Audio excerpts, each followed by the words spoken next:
Muchísimas gracias al comité organizador, a mis compañeros y amigos, el doctor Rivera, tanto el doctor Rivera Vázquez como el doctor Jaime, los dos Jaimes, ¿verdad? Y bueno, pues agradeciendo de antemano esta invitación. Vamos a tratar un punto que es un tanto polémico, porque los criterios de ingreso a la UCI siempre nos generan problemas entre intensivistas y anestesiólogos. Quiero retomar el punto que decía el doctor Becker sobre los orígenes de la terapia intensiva, que efectivamente pareciera que estamos ahorita en un círculo vicioso. Es decir, los médicos que hacen anestesiología actualmente también intervienen o hacen una subespecialidad en terapia intensiva y viceversa. En mi época primero hacíamos terapia intensiva y después se hacía una subespecialidad. Sin embargo, algo que es fundamental es hacer equipo. Yo inicio con esta propuesta de hacer equipo. ¿Por qué? Porque definitivamente cada unidad de cuidados intensivos tendrá su particularidad en relación a esos criterios de admisión. Y no debemos de olvidar algunos puntos relevantes, como son las cuestiones médico-legales y, por supuesto, las cuestiones éticas, morales. Entonces, no podemos de alguna forma quitarle la oportunidad a algún paciente. No existe una clave o una llave mágica para que nosotros pudiéramos ser contundentes en el ingreso o en la exclusión de ingresar a algunos de estos pacientes. Como les decía, mi formación fundamentalmente ha sido en unidades de traumatología. En el Hospital de Traumatología Victorio de la Fuente de Narváez, del Instituto Mexicano del Seguro Social y orgullosamente del Departamento del SO Federal, en donde me formé también como médico intensivista y donde aún tengo la oportunidad de trabajar en el Hospital General Balbuena. Una de las cuestiones de admiración es necesario establecer criterios para admitir pacientes a una unidad de cuidados intensivos? Pues desafortunadamente sí, porque la demanda actual de estas unidades trae como consecuencia, ¿sí?, que tengamos mayor demanda que la que pueden otorgar nuestros hospitales. La unidad de nosotros cuenta con 18 camas, que actualmente son insuficientes. Actualmente nos llegan pacientes todavía con mayor complejidad en sus lesiones que ameritan cuidados intensivos prácticamente al considerar que es una unidad de urgencias, es un hospital rojo, ¿sí? Pues naturalmente que tenemos que estar atentos a todas esas demandas que se requieren. Son derechohabientes la mayoría, sin embargo, dado que son situaciones de urgencia, estos enfermos, sean de donde sean, tengan o no la particularidad de ser derechohabientes, son atendidos, porque acuérdense que la ley nos obliga también a ello. Inclusive, en cualquier unidad de salud debemos de atender a estos pacientes.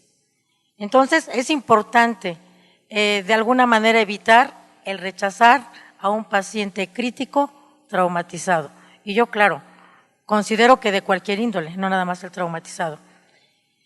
Esto trae como colación el considerar otro aspecto relevante, la norma oficial mexicana. Quería yo compartir este texto que lo puse tal cual, completo, porque a pesar de que tenemos normas dentro de las instituciones de salud, desafortunadamente no todas son respetadas como es debido. Ya desde aquí se mencionan las características de dos aspectos importantes. El desarrollo científico y tecnológico que ha alcanzado la medicina hace posible que el manejo y tratamiento médico de pacientes en estado crítico tenga cada vez mayores posibilidades de éxito. Esta condición requiere de asistencia médica altamente especializada con un enfoque integral que involucre a todo el personal del área de salud que se encuentra organizado en las unidades de cuidados intensivos. La mayoría de ustedes trabajan en unidades de cuidados intensivos o en sus unidades hay unidades de cuidados intensivos y sabemos que obviamente el trabajo en equipo es trascendental. No debemos pelearnos, ¿sí? Normalmente la condición de estrés en la cual vivimos nos hace tener una serie de situaciones especiales. Ya los médicos, dioses, ya no existen. Debemos ubicarnos, ¿sí? Aunque creamos y queramos aparentar ello, sabemos que en el fondo hay mucho temor a la práctica médica actual. Estamos haciendo una medicina defensiva. Nos estamos tratando de proteger de las demandas, nos estamos tratando de proteger de la agresividad con la cual nos atiende o nos llega a abordar el familiar. Hemos perdido la capacidad de convencer no solamente a los familiares, sino a nuestros propios colegas de nuestra cualidad profesional o de nuestra calidad profesional. Estamos condicionando que existan horarios burocráticos para la atención de estos pacientes y eso nos pone al borde de los riesgos finalmente profesionales, ¿sí? El tener o dejar en abandono a un paciente porque se me hace tarde para asistir a otro trabajo o porque en un momento dado me molesta que no lleguen a relevarme o que no llegue mi compañero a recibir ese paciente, pues obviamente, le repito, esto nos expone de una manera muy severa y nos hace trabajar a disgusto, nos hace trabajar con molestia, con incomodidad. Dentro de lo que nosotros hemos estado revisando, ¿sí? En la unidad de traumatología, nosotros tenemos un número de ingresos aproximado de 400 pacientes en la unidad de cuidados intensivos. La capacidad que ya les había yo mencionado es de 18 camas y nuestra tasa de mortalidad es de 13.1%. ¿Qué tipo de pacientes son los que en un momento dado nos ingresan? Lo abordaré un poquito más adelante. Pero ¿cuál es el objetivo de nuestra unidad? Como pueden darse cuenta, en ocasiones solicitamos el ingreso de un paciente o lo presentamos de una manera sesgada, en el cual de alguna forma tratamos de desafanarnos de la atención de ese enfermo. Debemos de tomar en cuenta que el proporcionar atención integral a los pacientes tiene que tener una característica, y de hecho la tiene, que son pacientes con lesiones de alta letalidad. Pacientes que provienen de accidentes viales, de accidentes o de lesiones violentas por armas de fuego, ¿sí? Accidentes finalmente domésticos, sobre todo en el caso de los pacientes pediátricos y en los ancianos. Entonces, toda esta circunstancia, ¿sí?, nos debe obligar a pensar que cuando estamos solicitando o cuando estamos presentando un paciente para que sea atendido en la unidad de cuidados intensivos, dado que debemos recordar que son unidades costosas, que claro, a mí no me cuestan, mas sin embargo, forma parte de la obligación el administrar ese recurso. Debemos de tomar en cuenta entonces el tipo de lesión, el mecanismo de lesión, las condiciones en las cuales ingresa el paciente. Debemos de tomar en consideración qué medidas intervencionistas y terapéuticas vamos a llevar a cabo con estos pacientes. Hay ocasiones, nuestra unidad solamente es de cuidados intensivos. Sabemos que hay variables, terapias intermedias, unidades de cuidados paliativos, etcétera. Entonces nosotros aquí tenemos que de alguna manera aprender a seleccionar aquel paciente que requiere de todas estas medidas y en cuál otro vamos a tener que utilizar tiempos de estancia con medidas también terapéuticas, pero con límites en su atención. Más adelante señalaré las prioridades fisiológicas. También la necesidad de una monitorización continua. Por lo tanto, en este pequeño diagrama quise yo concentrar el análisis que nos obliga a tener para poder nosotros brindar una mejor atención a estos pacientes. Por ejemplo, ¿qué tan importante es el punto de el manejo multidisciplinario de los pacientes? No se trata de que yo vaya a aventar materialmente a mi paciente para que me lo cuiden, o haya otros que me lo cuiden, o haya en un momento dado la posibilidad de que podría complicarse. Yo creo que todos los pacientes críticos tienen ese riesgo y es igual de válido hacer la revisión constante que requiere este paciente. ¿Por qué es tan trascendental ese manejo multidisciplinario? Porque en los pacientes traumatizados cada medida o cada tiempo que perdamos en su atención obliga a que descartemos posteriormente lesiones finalmente como secuelas o lesiones mortales, o que no detectemos alguna de estas lesiones. Parecería que en un momento dado estaría de más el concepto de la priorización de las lesiones. Los pacientes que ingresamos, les repito, son pacientes de alto impacto. No siempre en las valoraciones iniciales tenemos la posibilidad de diagnosticar toda la gravedad de las mismas. Muchas de estas se desarrollan posteriormente, ya sea durante el acto quirúrgico o bien en el evento anestésico o también posterior a su recuperación. En ocasiones nos da la impresión de ser un paciente sumamente estable y nos confiamos. Se pasa a la unidad de recuperación, mas sin embargo, ahí el paciente puede desarrollar otro tipo de complicaciones, como la recirculación de fármacos, como la broncoaspiración. Ya mencionaba el doctor Becker que bueno, ese es un punto importante a considerar, y en todos los pacientes de trauma nos llegan con todas las agravantes.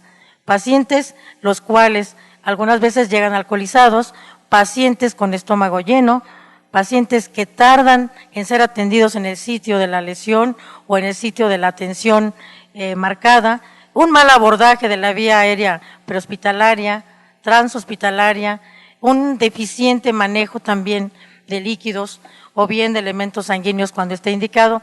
Entonces, todo esto, insisto, no debe ser una condición para ingresar un paciente a una unidad de cuidados intensivos, el que tengamos insuficiencia en el tratamiento, sino la severidad de las lesiones y obviamente la oportunidad de la atención. Las situaciones o nuestra unidad fundamentalmente apoya estas áreas, a urgencias, a la unidad de trauma choque, que en el caso de nosotros es atendida también por médicos intensivistas. Es una de las pocas unidades en las cuales desafortunadamente todavía no hay una aceptación o un ingreso por cuestiones administrativas del urgenciólogo en estas áreas.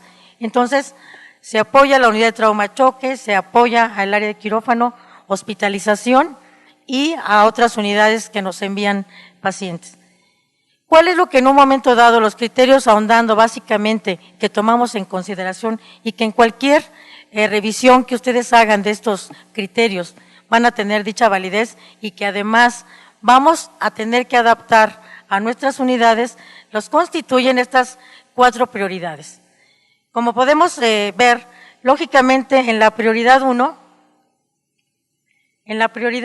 el paciente es un paciente en estado crítico, totalmente recuperable, ¿sí? En el cual vamos a optimizar todas las medidas de atención, tanto invasivas como terapéuticas.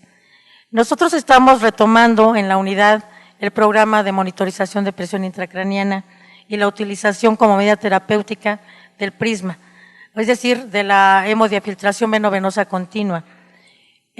Todas estas medidas en un momento dado pues es necesario y es indispensable que se lleven a cabo en la unidad de cuidados intensivos, dada la monitorización continua que requieren, así como el control de laboratorio. Entonces, con estos pacientes no tenemos ninguna duda que se deben de ingresar para cubrir esos 3 objetivos que hablábamos previamente, el del manejo integral multidisciplinario, ¿sí?, la monitorización continua y del total de medidas terapéuticas. Aquí no hay límites en las medidas terapéuticas a utilizar. En la prioridad 2, actualmente nuestro número de pacientes que ingresan también a la unidad de cuidados intensivos tienen comorbilidades. Son pacientes que además de tener una comorbilidad como diabetes e hipertensión, que parece ser ya obligatorio que cada paciente mayor de 40 años de edad tenga, pues se agrega un evento agudo, traumático, ¿sí? Puede ser un traumatismo, en el caso de los ancianos, un traumatismo de cráneo, ¿sí?, en los casos de pacientes menores, quemaduras, y todo esto finalmente aunado a la existencia de una comorbilidad, pacientes con EPOC, pacientes con hipertensión arterial, con cardiopatías, etcétera, pues no están exentos y al contrario, son de los que más suelen complicarse con un traumatismo que obliga a que se trate el evento agudo. Lógicamente no pretendemos revertir las lesiones anteriores, pero es obvio que la descompensación que estas muestran, pues nos obliga a que tengamos la necesidad de ingresar estos pacientes y tener cierta precaución con las medidas terapéuticas. Es decir, hay pacientes en los cuales no nos vamos a empeñar en revertir una falla renal crónica, sino simplemente llegar por lo menos a la condición basal que tenía ese paciente. En la prioridad 3, suele ser un paciente que tiene 3 variantes que son interesantes.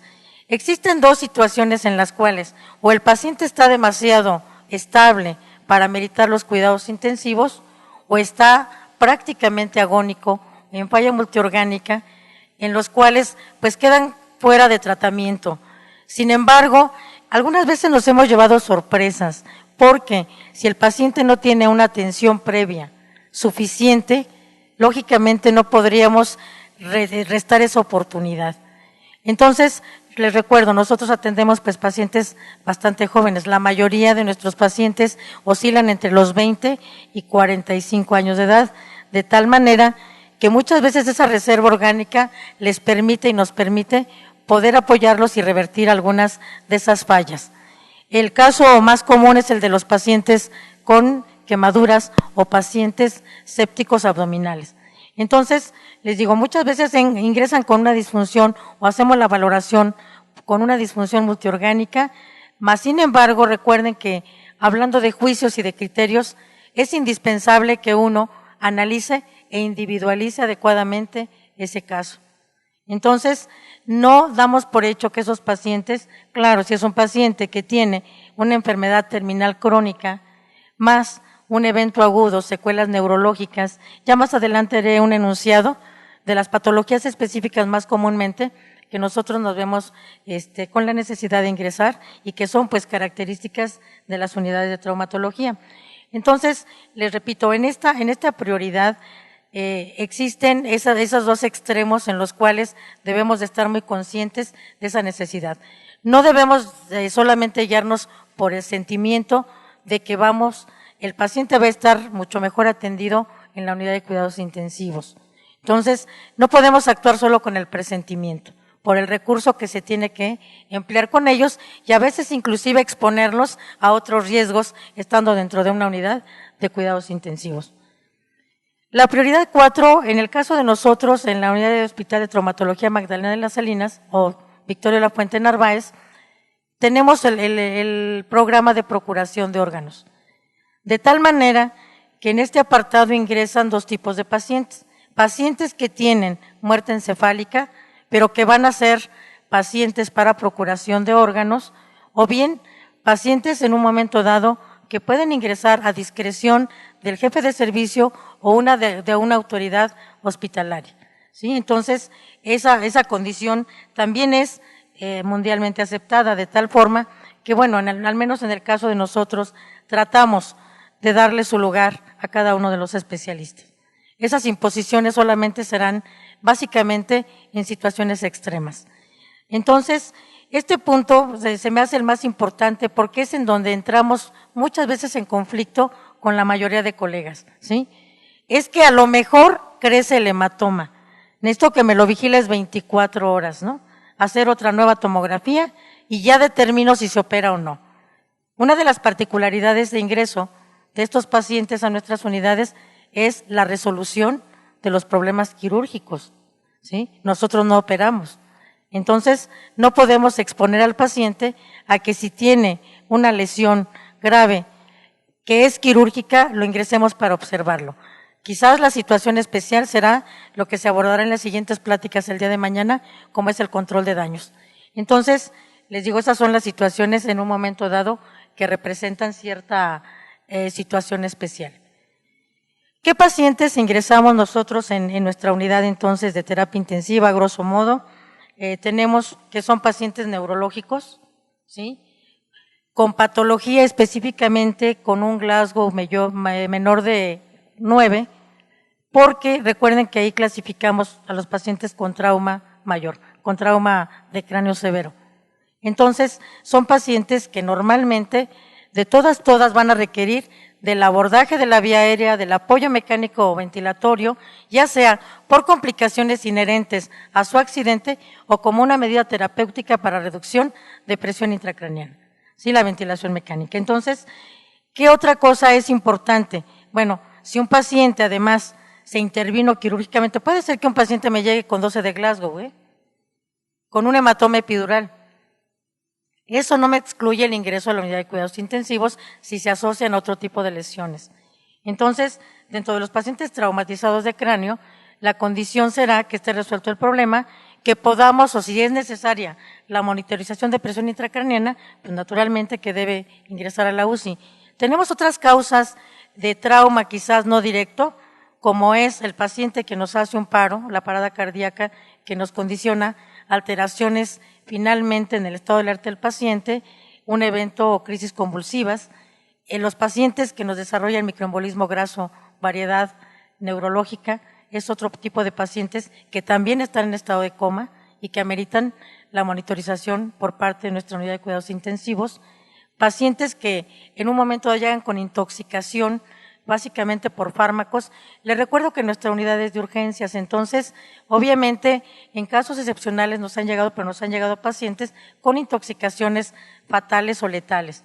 Entonces, también ese tipo de situaciones nos obliga a considerar el ingreso de estos pacientes. Hablábamos de la monitorización continua y el tratamiento invasivo que es necesario que tengamos también en estas unidades. A pesar de que menciona el doctor Becker que el Swan-Ganz está en desuso, quizás todavía vale la pena considerar como una cuestión académica la utilización de este. Ha habido quizás casos anecdóticos en el cual hemos tenido que utilizarlo. Les pongo un ejemplo, en los pacientes quemados. Pero cuando un Swan-Ganz para manejar a un paciente desde el punto de vista bulimia, pero desafortunadamente la magnitud de las lesiones muchas de las veces no tenemos más accesos. Entonces nos cubre un doble objetivo. No es la indicación precisa, pero en ocasiones hemos tenido que utilizar esta herramienta. La presión intracraneana, obviamente la utilización de BIS, que la mayoría de ustedes manejan seguramente mejor que yo, porque es una de las metodologías de sedación y analgesia que más se utiliza por parte de los colegas anestesiólogos. Entonces, también en la unidad de cuidados intensivos tenemos la posibilidad, dado que el manejo terapéutico de los pacientes neurológicos, pues es necesario que sea de este modo. El control posoperatorio del estado de choque hemorrágico es otra condición en los cuales nosotros ingresamos a estos pacientes. La coagulopatía dilucional, acidosis metabólica, hipotermia, la tríada mortal, que también mañana seguramente van a ahondar con mayor profundidad en este reto que significa para todos nosotros los que manejamos pacientes traumatológicos. El ingreso de los pacientes con una patología no susceptible, ¿sí?, de recuperarse constituye un serio error, ya que la mayoría de las veces prolonga la estancia de estos pacientes y nos orilla a otro concepto que alguna vez se ha manejado por bioética, que es el ensañamiento terapéutico. Entonces debemos de tener mucho cuidado también en relación a las medidas que tengamos que seguir con estos pacientes. Aquí está un poquito repetido lo que ya les expliqué en relación a las particularidades de estos pacientes y a lo mejor una cosa que es importante considerar, el 8% de los pacientes de un hospital consumen el 92% de recursos y estos pacientes tienen una alta mortalidad. Eso es el caso de muchas de las unidades de cuidados intensivos. Por eso muchas veces nuestros directivos nos quieren casi ahorcar porque qué poquitos pacientes, ¿verdad?, para nuestra productividad y para el gran derroche de recursos que se tiene que hacer.